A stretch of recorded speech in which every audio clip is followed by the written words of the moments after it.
Hi Richard, how you doing? Another episode of the Two Data Dicks. Indeed. And be careful if you type that into LinkedIn because it gives you a warning for using bad language. Does it? I'd got one. It There's said nothing. people have been banned for using this. They've had warnings for using such language or something like that. Is And that I left. data? And I went. So I just sent it anyway. Is it the word data that's annoying them? It must be. That's all I can think. Because the other one is just short for Richard, and we've been called it for. That's arguably discrimination. Yeah, absolutely. That's a bit like when Scunthorpe used to get banned, wasn't it? With a rude word in the middle of it, if you spell it out. Yeah. Okay. Let me just put that up. What the Thors? No, I won't. I definitely won't go down that path. Otherwise, we will get banned. Don't go down that path. But yeah, it's there's nothing wrong with the D word, either of them. They're both perfectly fine. What there is something wrong with, Richard, is people's manners. Do tell me. You tell, honestly, Not drive too me long mad. though. Not too long though. No, I don't really want to listen. To be honest, I can't be asked. So well, I don't blame you.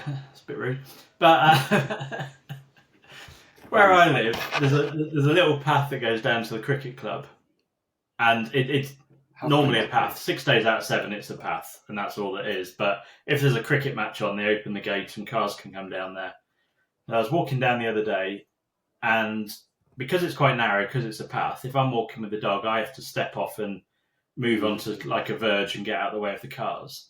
4 cars in a row, all driven by the same type of male, all similar cars, all kind of the Audi Q3 level-ish car. Not one of them acknowledged that I'd moved out of the way for them. All I wanted was a little finger acknowledge. Thank you very much, sir. That's all I wanted. Don't say things like that to That's me. all I wanted, and I didn't get anything. And so the first 3 got a very sarcastic "You're welcome" through their open window because it was a warm day. And a different type of finger. Yeah, the fourth one got a bit of abuse with some words that rhymed with rat, and a very obvious hand signal through his back window. At which point I turned around. Through his back window. Kind of. It was that kind of hand shape, yeah.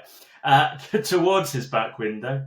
I then turned around to carry on, and I realised I was next to the kids' playing area, and there's about 5 mums just looking at me, and I was like, I'm really sorry, but that's the 4th car in a row that hasn't even acknowledged I've moved for them. I said, that does my head in. And I only reminded of it because I did the same path today, and 2 cars did it to me today. So luckily it was only 2, and so they both got sarcastic "you're welcomes." Our little Johnny's just heard 3 new words today. One of them rhymes with tanker. Yeah. Daddy, why was that man shouting at you? I don't know. The world revolves around me, so I'm not sure. Who is he who is he calling a tanker? Why is he calling you a tanker, Daddy? Yeah. All you got to do is be polite. Someone moves out your way, just say thank you. Doesn't take much, does it? Yeah, I don't help myself in such situations like walking around London or wherever, or even our shopping centre where there's people walk round in such a kind of tunnel vision that you're obviously on an obvious collision path. And I always take like half a step out to get out of the way, whatever. And if they don't, then it's just, it can end up in not firm shoulder, strength. Brace yourself, ready to give them a nudge. Yeah, just absolutely. Bounce them into WH Smiths on the way past. I did it in Waitrose once. Bounced some guy into the salad counter. Nice. Because he went to try and reach across me as I leant down, and he came off worse. Literally. Did he get his hummus though? His salad counter. I don't know what he ended up. Yeah, it wasn't. Yeah, again, that was quite amusing. It was. He kind of. I was leaning forward, and he came down, reached right across me, and I'm quite broad, so he came off second best and ended up almost falling face first into the thing. Yeah. In Waitrose, which was quite funny. Always good. Did he thank you? He did apologise, and I went, I'm sorry as well. And I'm in the middle of that, so I could have said, so you should be, because I was there first, and you rudely reached across me. But yeah, to get out of the way. Which brings us on to Richard, trust. Yes. Which is the topic of today's podcast. I forgot we were recording. Trust in people and trust in data. Interesting. So, I was talking about it the other day, and I put a post out about it, about how the whole concept of, and I Yeah, I know. My love of jargon is so high that data trust is almost a little bit borderline cliche, but I think it doesn't have to apply in the same way because it's something that it's tangible in as much that if people don't trust the information that you're showing them, how can they believe in any aspect of the decisions, of the outputs, of the data projects, of the strategies, of the metrics, you name it? And I think, and it comes down, it can kind of be looked at in two different ways. Trust, as in, I don't trust what is happening, so I don't have visibility or an understanding of the project, of the data, of the processing, of the transformation, of the output, or I don't trust the actual outputs, the numbers, the values, the measures. So it kind of, for me, it kind of it can fall into two areas, I think. Yeah. Funny, I've got a mate whose favourite saying is that can't be right. It doesn't matter what fact you give him and how much evidence, he's always, oh, that can't be right. But it's right, isn't it? It's being able to turn around to someone and saying the answer, almost like the answer is 6, and them either going, okay, brilliant, I'm off, or them looking at you and going, no, I don't believe it's 6, it must be 4, or it must be 8, because my instinct or whatever I'm doing is telling me something different to what I'm being shown. And I think a lot of the time, I mean, we do hammer on, don't we, within the data world and even marketing and stuff, is look at the data and trust the data and use that to tell you what's happening. Your gut instinct is good, but here's actual evidence that you can sit and use to say why this is happening or why it's not happening. And a lot of the time, I think it doesn't trust. I think sometimes they trust it. They're just not always sure that probably the data they've collected or input into the system in the first place is the right thing to give them the right output and the right outcome that they want. And I see that lots. And in councils and local government, the first thing we do with any project is a data cleansing piece.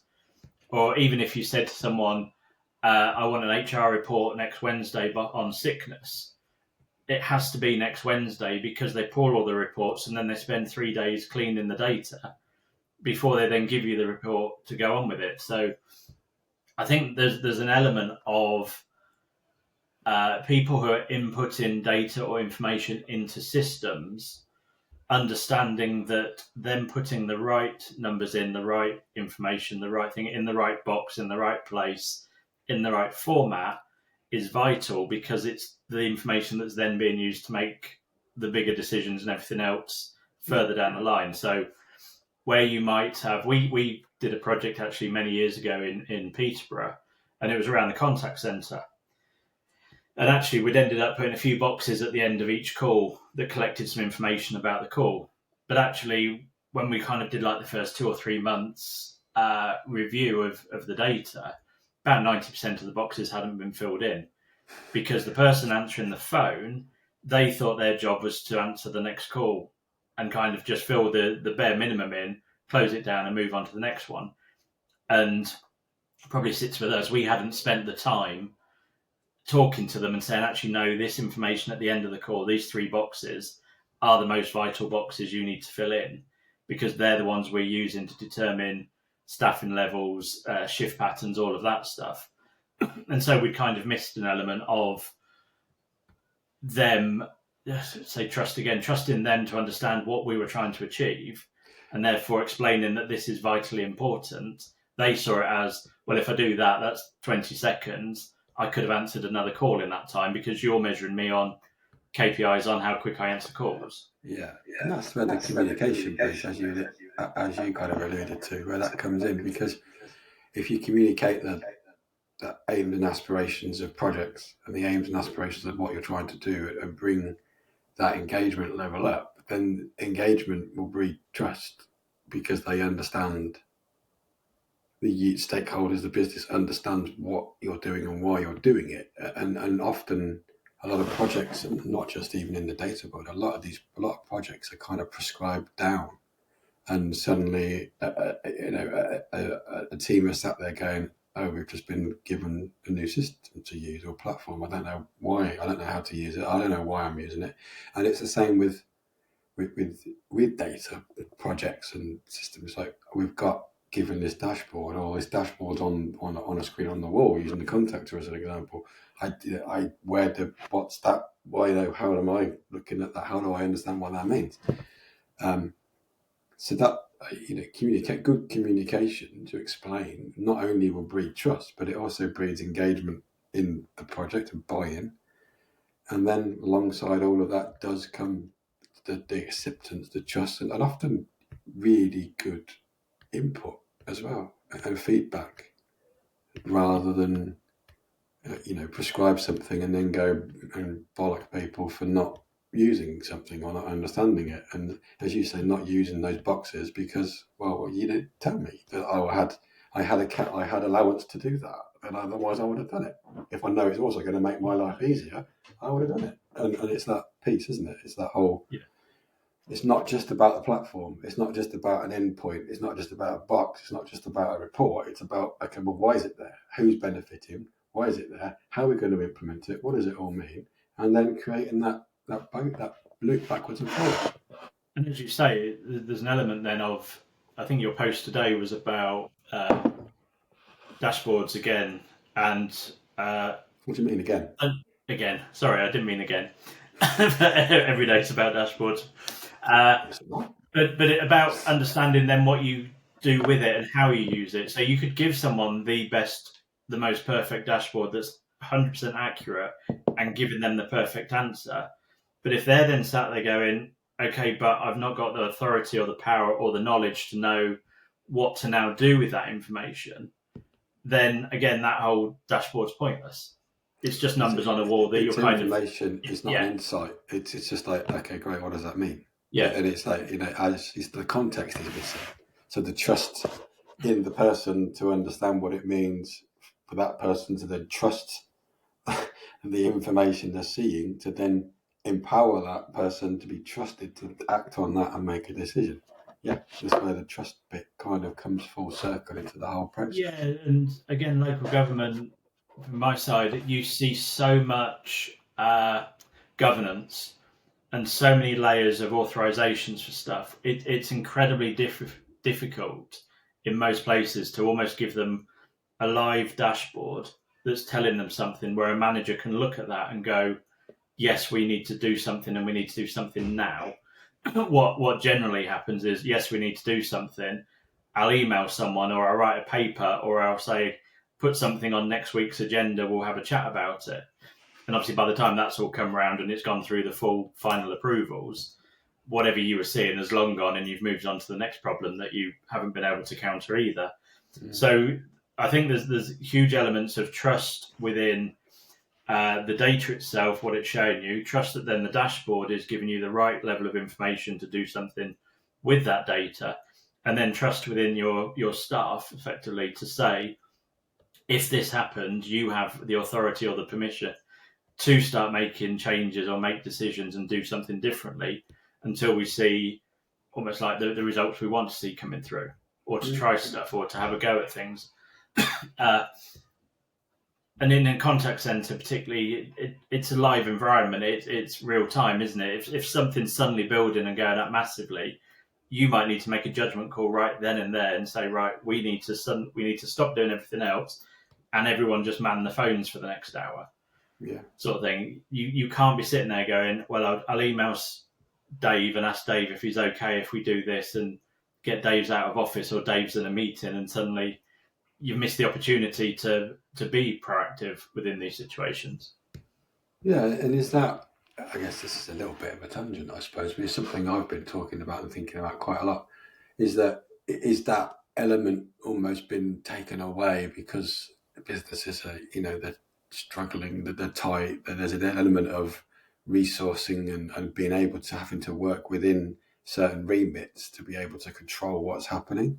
And you do wonder, like, if you go to a supermarket, for example, which is quite relevant for what I've experienced in the last few days, they got all these self-checkouts, yet it's if they go, you're just still having to have people man them because things don't always go through, or there's a problem with them. So it's the autonomy of being able to sort them out is not there. So that there's not, so the manpower has then been reallocated, but then you've kind of got this problem where the queue still builds up, even though it's supposed to be quicker, because there's still problems with the machines, or there's something like that. I mean, it was like, what did I? Yeah, this was. I bought some new disposable razor blade things, heads, right, the other day, and I said I had to wait for the lady to come over, and I said, "Can you take the security off them because they're going to beep?" She went, "No, they'll be fine." And I went, "They won't be." And she went, "They will." And walked up, and I went, "Okay, well, you'll have to come back in a minute." So I walked to the thing, went, and I went, there I go, went. You told you had to come back. I mean, you might work here, but I knew it was going to cause a problem. Bit of a tangent, but you do kind of wonder why. Is that because again, is that down to trust? Because a business is looking at scenarios and processes, going, I just don't. I'm not able to facilitate that 100%. So we're having to curb and clip things and make efficiencies in inverted commas because of the way that the environment is for a lot of companies. And is that also taking away that trust and autonomy for a person to make a decision based upon anything? In your example, you're almost kind of getting to the point where, because the computer hadn't already beeped, it was almost like, well, it's fine because nothing's happened and it won't happen until the computer beeps and tells me I need to come and do something. So you see it all the time, Dave. If you walk into one of those self-serves and you've quite clearly got a bottle of wine or something, how many will immediately come over and say, we'll take that off? Or how many will wait until the red light goes on and says we need someone to come over and help us? But also, I see it as well. So in the business world and in my world of Hashiru and stuff like that, the whole concept of the system was about empowering your teams to make decisions and to be able to give them the freedom and the trust to do that, but in such a way that you're collating that data in a way that you can look at and go, okay, I see why you've made these decisions. We're still on track, or I can see why you've made them. We need to 180 some of them slightly, or just tweak them. Because there are, I mean, you and I both run our own businesses. If you start bringing more people in, there is an element of, well, don't do that because I've done that for the last 5 years and I know how to do it, sort of thing, as opposed to, I brought someone in to do that. Just let them get on with it and let them go. And as businesses grow and you go from your one person at the start to 5 to 10 to 20, you do get that. I'm reading the Amazon book at the moment, the Working Backwards one, and they were saying, they talk about that in their business because they went from like 20 staff to 10,000 staff incredibly quickly. And in the early days, you can imagine Bezos interviewed every single person. Yeah. And then one day he walks into work and there's suddenly people he's never seen before. Mm. And then you're saying, like, oh, hang on a minute. Now the people I've recruited are recruiting. How do I know they're bringing the right people into my company? Sort of thing. So I think it happens in every single business. But there's ways of managing that, and there's ways of doing things within the organisation. And Amazon, so I've not finished the book, but they talk about the processes they went through in the recruitment and how they do it. But you kind of have to end up with people in roles that you know you can trust to get on with the job and deliver. And as CEO or the MD or whatever, you're the one kind of steering the ship in the right direction. But it's not you that's making every single decision on every single thing that happens. No, but you have to. That's about empowerment, isn't it? And trust someone to go. You deal with this. You deal with it, and then And if you can trust the data they're either collating and showing you as the chief exec, or trust the data they're seeing themselves is giving them the right information to make those decisions, then that's a huge weight off your shoulders. That's you just going, right, I can actually relax. Yeah, there's also with all the the talk of AI and everything, and I'm looking at adding something like that to our toolkit to be able to build in something that sits on top of structured data to give you some kind of insight. But I think you can, even at the a relatively basic level, you can take insight and information on the dashboard, and within the same dashboard you could give a series of actions that come out of that, so you can prompt for next steps. Yeah. So you can even in an algorithmic sense, you can give people an option, so you can empower that, so you can capture that as part of a process, like a workflow or something. So I mean, I've done that. So it's not even AI. It's just an algorithmic outcome. So if you're saying if this metric goes to X amount, then this another bot comes out saying this is the outcome. Is this measurement or that measurement? Okay, then you can say yes. And do you know what I mean? So you can build, you can do all of that in anyway without. So you can almost impart some of the next steps of a process in trust, because you're still even in some respects in some element of control as to what the options are, and then you have the kind of the nuclear option above that, where you can ask help or seek further assistance. But that's not certainly not impossible to do. Reasonably straightforward. It's the same as like a conditional formatting thing. You just create a box that says if it's this, it's that, if it's that, it's that, whatever, and it gives you the instruction of what to do next. So you can almost empower within some element of control, already, without having to leave off and go to a process manual or to go and talk to somebody else or another system. You can all build that already in. Yeah, and you end up with kind of decision tree, don't you, at the bottom? Yes. That does that. But I've done the same. I've done it with ChatGPT, where I've gone, look, your bedtime companion. My bedtime companion. This was an early afternoon soiree that the two of us had one afternoon. Floozy. I opened a different channel to talk to a different version. But in that, I said, look, if I've got my system and I've collected 15 decisions within one of my races, at the end of that, I'm doing my quarterly review or my monthly review. I want to know which of those decisions are the ones that's impacted the numbers most. How would you do that? It came out with this complete methodology for how you sort quantitative data into most impactful and how not to. And I would have to go back and start again and read the whole conversation again, because it was one of those, where it starts typing and you think it's going to write 3 lines, and then like 300 lines later it's finally finished, and you go, oh yeah, that sounds quite complicated. But you could put the 5. So you say you could put the decisions. That sounds like in. A second book. Well, you say second book. The third one's already being written at the moment. I've done 2 already, Richard. Oh. We don't talk about the first one.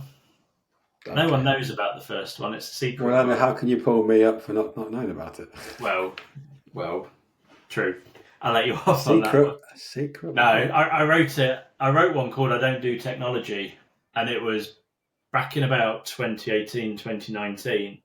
It's not very long. It's only 20,000 words, but it was almost like an introduction to what is big data, to what software as a service is, to what fibre to the cabinet, fibre to the home, all the kind of terminologies that I was using every day in councils and talking to councillors about and having to explain in layman's terms.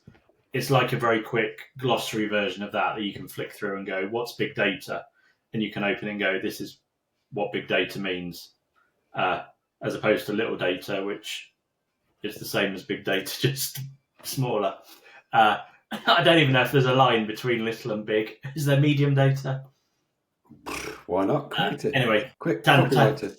But that was the first book. Then obviously the second one was around Strand. Then the third one is coming out. It's around Hashiru and the principles and philosophy behind it, and how it works more than the system, with the whole Kaizen and continuous improvement bit. But again, all of that is based on the data you're putting into the system, and being able to read that, understand it, and go, right, of everything we've done, delivered, discussed, talked about, decisions we've made, what are the most impactful ones, and therefore what do we need to do in the next period going forwards to keep growing as a company and keep hitting our targets. So I do think trust, although it's something we talk about, and you said it before we recorded, we talk about data trust and things like that, and people can switch off, but it is vitally important that you understand and you trust what you're being told. In the same way that if you get in your car and go for a drive and your car says you're doing 70, you trust that you're doing roughly 70 and your car's not doing 90. Because if you're doing 90, you get told off. So you've already got an element of trust built into, again, we bring it back to everyday things, but I trust when my petrol gauge says I'm out of petrol, that I'm out of petrol, and I go and fill it up again. I trust what speed I'm doing. I trust how many miles the car says I've done. I've no idea if it's done 105,000 miles. I don't count them. I don't count every journey. I trust the car's doing that for me. You don't keep it in a spreadsheet and then analyse it. Analyse every single trip I've ever done. Claim my 45p. It adds up to a lot. But it not on every single trip, surely, Richard. I'm always working. Always thinking. Those long drives don't fill themselves. And a big hello to all the text men out there. Yeah. The sooner they put Chat GPT in a car so I can talk to it all the way to Birmingham and back, it'd be ideal. But no, I don't leave the house these days, Richard. You know that. I'm stuck here all day. Unless you're walking down the lanes gesturing at drivers. Gesturing at drivers who I trust to get out of my way and say thank you to me. Let me down. But it is that, isn't it? There are certain times when we do trust data and we trust information. And I mean, COVID was probably a time where everyone waited for the daily kind of update. And you almost trusted that whatever chart Chris Whitty or whoever was presenting with the numbers and the stats and everything were the right numbers. You might want to quibble or argue, but that's what they were basing their decisions off. Mm. And so I know a lot of people now will turn around and say they lied and they made stuff up, but at the time that was. I think let's go down the route of politicians lying and talk about trust, hey? I know it's very topical and relevant. We want to just leave that well alone because we will still be here on Tuesday. Trust me. Trust me. We will still be here on Tuesday. We will bypass that. But the point is, again, we talked about the cars before and that you've got a dashboard in your car and it tells you information. And you've almost just been brought up that you trust what your car is telling you is actually what's happening. Also with obviously your eyes and everything else that you're plugging into. Because you are comfortable with trusting the source.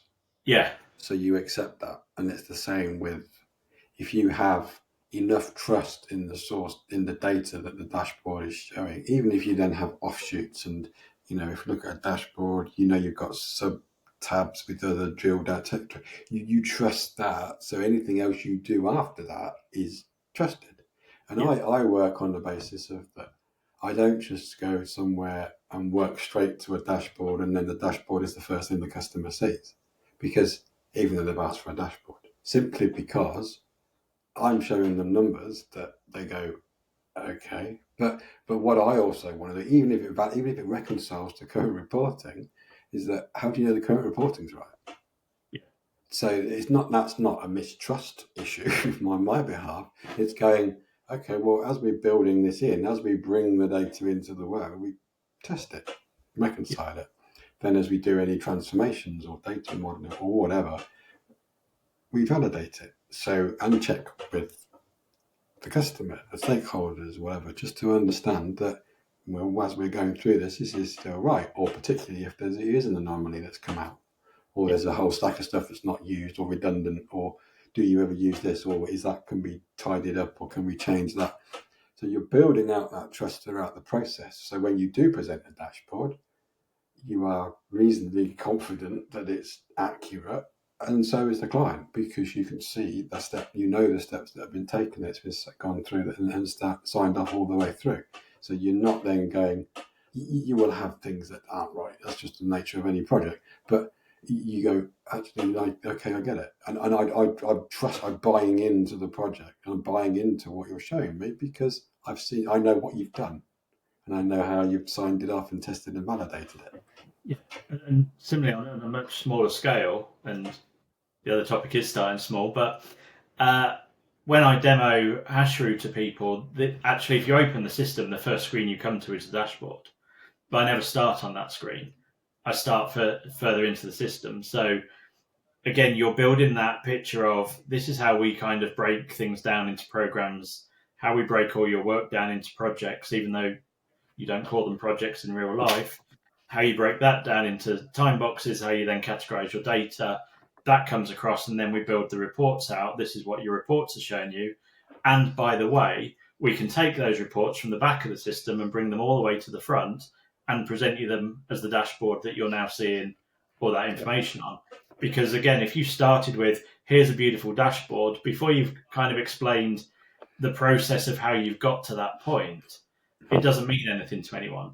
No. It's just a ring chart and a pie chart and a bar graph that says 5, 12 and 17 on it. Sort of thing. It's not a bar chart. Do some old school stuff. I'd say pie chart. It's like me saying Gantt chart to you.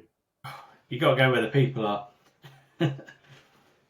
That's what I'll go with. I'm not actually sure if there's one of those. There is a bar chart. I don't know if there's a pie chart on there. There's definitely a donut. Is there a Gantt chart? There's no Gantt chart. Luckily, you can't build them in Salesforce very easily. But it is that thing of taking someone on the journey and saying, look, actually, this is what we're doing, why we're doing it. This is why we're collecting the information. This is then what the information is going to show you and how you're going to pull that information. But if you want a very quick view of it, here's the tab where you go to for that very quick dashboard view that's showing you that information. If you start with that bit and go, here's the dashboard showing you all your information within the system, it doesn't mean anything. You then still have to go do the rest of the journey to bring them back to the dashboard anyway. But all you've done is kind of confuse them in the first point, because they're probably thinking, how does that relate to what you showed me on the first screen? It kind of doesn't until you've got all the way to the end of the story before you're coming back to it. So yeah, definitely how you explain things, how you bring people into it, how you gain their trust, but then also talking wider within the rest of the business, how you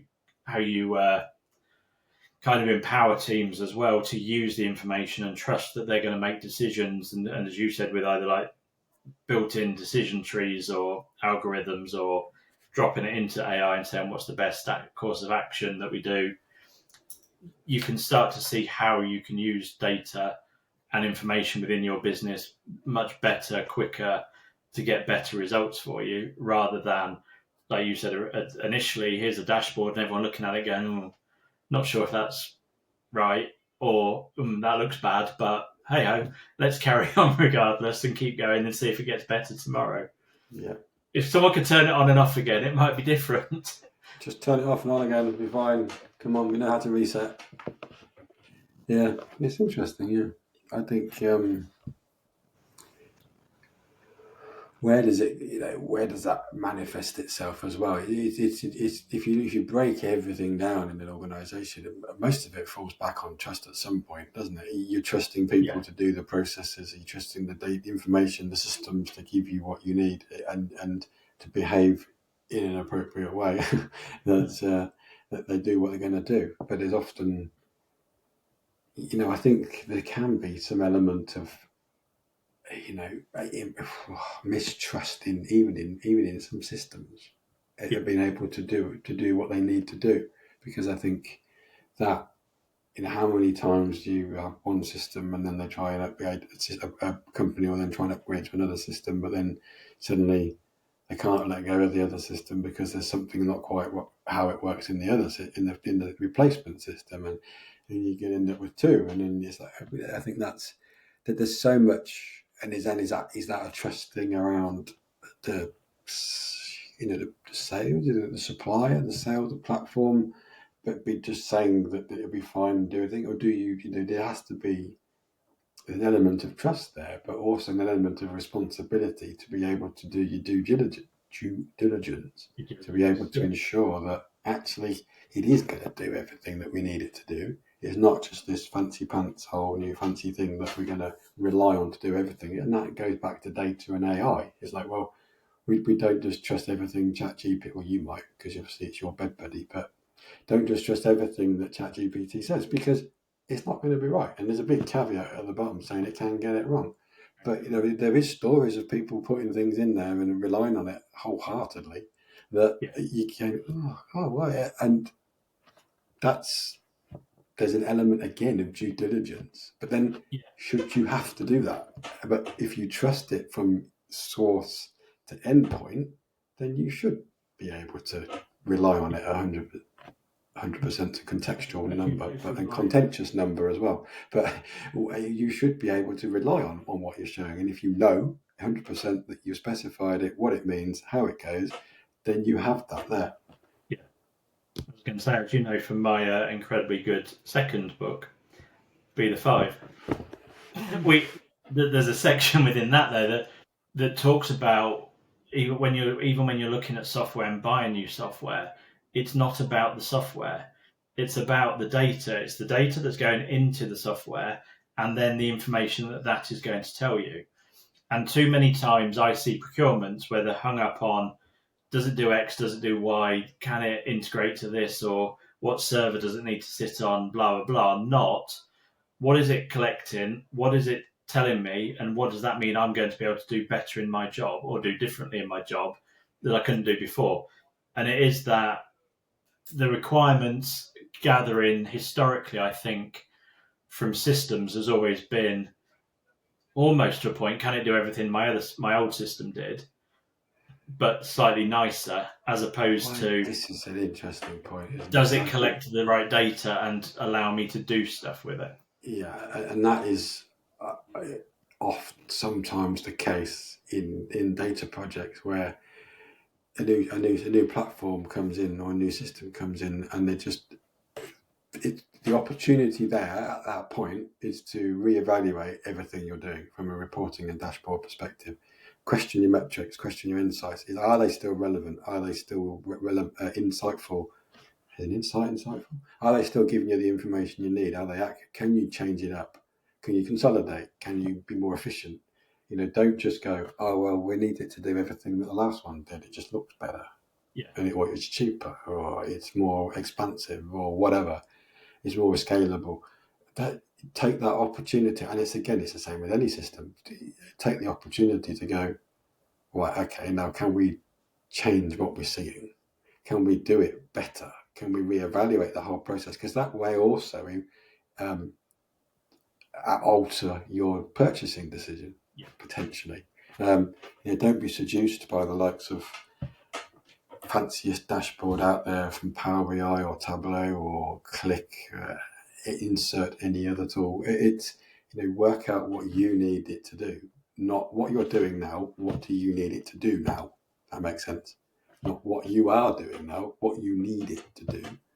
Because the technology is almost the choice of platform, unless you have a particular specific requirement for infrastructure, for example.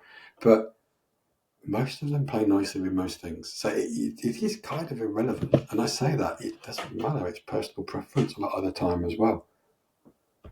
Yeah.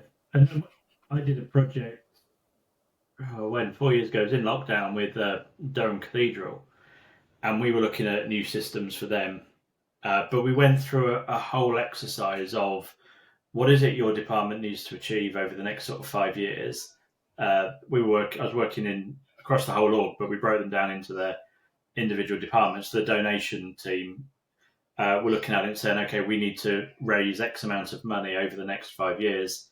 Need to increase memberships by X%. Then I got them to write out the list of everything that's currently stopping them doing that. And then when we went to market and said, we're going to do demos for all the suppliers, it wasn't, does your system do this? It was, one of my problems is I can't do X, Y, and Z. How does your system solve that problem for me? So when they ended up scoring the systems, they knew that they were looking at something that could resolve as many of their problems as possible to enable them to hit those targets going forwards.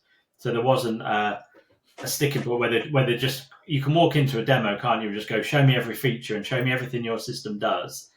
And the one that looks whizziest wins. Yeah. But actually, it hasn't solved any of the problems you've got in the team. It just looks a lot nicer. And quite often it makes the problems worse. Yeah, and in the bookings team, there was a lady there, and I won't embarrass her, not that our 12 listeners will find out, but 12, that many. 12. But she was very anti going out and getting a new system. she was very much, our current system works perfectly fine. We've just not been kind of trained properly on it. We don't use it properly, all of that stuff. And I said, look, if that's the case, then when we go through this exercise, your one's going to win.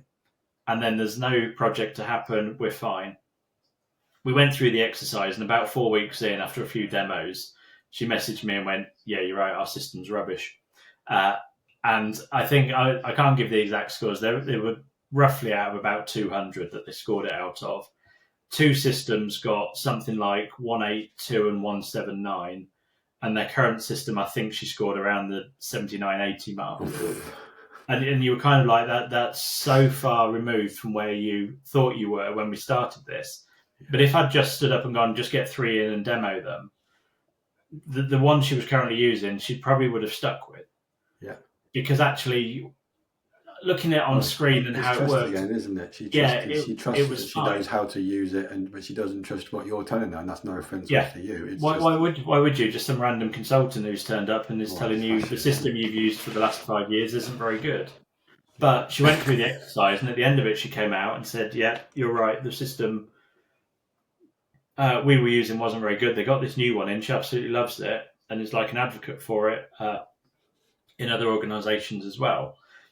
But it wasn't like an IT done to you project. We didn't just turn up and say, you're getting a new system.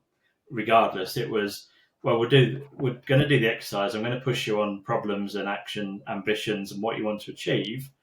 But if at the end of that, you turn around to me and say the current system is perfectly fine, great. That's just saved us a whole lot of time and effort. But too many kind of jump into we must have a new system because our current one's not working for us, but not really knowing why it's not working for them, or whether it's the actual system, or whether, like we said, it's collecting the wrong data, or what it's doing with the data isn't. Could it be made to work for you? Could it be made to work with you? Yeah. Yeah, it's true. But then we're into a whole other topic of tech debt and system debt conversations about that, but. Which is a whole other subject itself. I was going to say that's a whole other podcast on its own. So, and then I mentioned it. We won't rabbit on for hours, but I'm working on another data project at the moment in a council, and it's a very interesting one. But it's about trusting, almost that bringing multiple data sets together is going to give you a better result than just using almost like the single data set that they've been using for the past decade, at least, probably longer than that. And trying to understand that actually, if you take that one data set and you supplement it with 5 more, each data set you add on isn't a 5% increase. It's a 5% then times by 5%, times by 5%, multiply it up the more you're bringing in. And you're ending up with a better view, not just within the thing you're trying to achieve, but actually across the whole organisation, you've now got a better view of what's going on. But without doing it and showing them and being able to put all the data in and saying, this is the end result you'll get to, you are in a position of going, I understand how this works. I understand data. I understand what you're trying to achieve. I know by doing this, you will get a better outcome. And then going, prove it, and me going, very difficult until I've done it. Yeah. And we're not doing it until you approve it. And you kind of end up in a bit of a loop of going around. But I think there is a mistrust probably in, especially probably local government, of people who have been in before and told them, here's the magic and digital is the answer, or data is the answer, this is what's going to happen. Been sold all that and then realised that it hasn't improved things. And now we're coming at it with a slightly fresher approach, new way of achieving the same thing, but also then, as well as the council data, we're supplementing it with lots of consumer data and bringing all of that in to add layers. But ultimately, it has to learn. So you have to put the data in, and the system has to learn what flags to look for, what things are going to spike and go, actually, that's something we need to look at, that's something we need to look at, so that you're confident that when it churns out the end result, you're looking at a list of, without saying what the project is, you're looking at a list of properties that you need to think about, sort of thing. Yeah. As opposed to, here's 100, 10 of them might be worth looking at. I want a list that's 100 and 100 are worth looking at. And it's a very difficult thing to get that trust without having done it and proven it. And in local government, especially, that the whole where else is this happening or who else is doing it is still prevalent, even though we're in times where no one's got any money and they have to start thinking differently and doing things differently.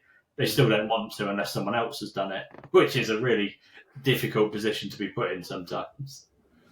They don't want to be a trailblazer. Well, they want to be a sheep rather than a wolf. Yeah. I won't tell them that. But it is true. There's a lot of almost like, we understand the data and we get that, but almost like prove to me before we do anything that I will hit 70% at the end of it.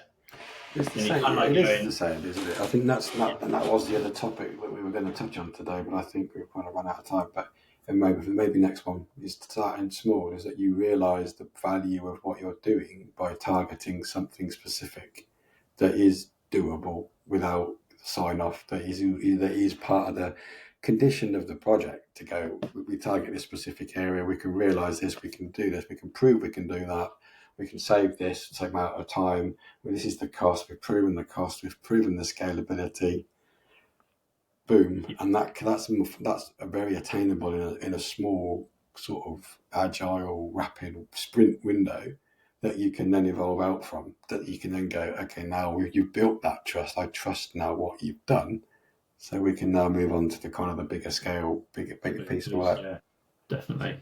Trust everyone, trust data, unless it's wrong.